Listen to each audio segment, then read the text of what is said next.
स्वामी सर्वांना श्री स्वामी समर्थ। उद्या सोमवार आहे, पहिला सोमवार आहे श्रावणातला।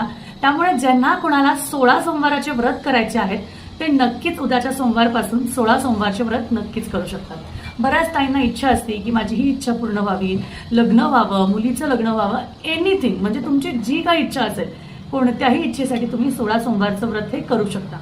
शक्यतो चातुर्मासात म्हणजे श्रावण महिन्यापासून कोणीच कांदा लसूण हे खात नाही, तर आपल्याला ते सर्व पाळायचं असतं। 16 सोमवारचे जोपर्यंत व्रत संपत नाही म्हणजे उद्यापन होत नाही तोपर्यंत आपल्याला हे व्रत पाळायचे असतात। म्हणूनच त्याला चातुर्मासात या उपवासाला उद्यापन करण्याचंही महत्त्व आहे। तुम्ही जर का 16 सोमवार व्रत करत असाल तर काही गोष्ट पाळणं गरजेचं आहे, ज्यामध्ये संकल्प घेणं गरजेचं आहे की तुम्ही पहिल्या सोमवारी काय संकल्प घेतला आहे हे महत्त्वाचं आहे। त्याचबरोबर 16 सोमवारचं व्रत करताना त्याचं उद्यापन पण तेवढंच महत्त्वाचं असतं।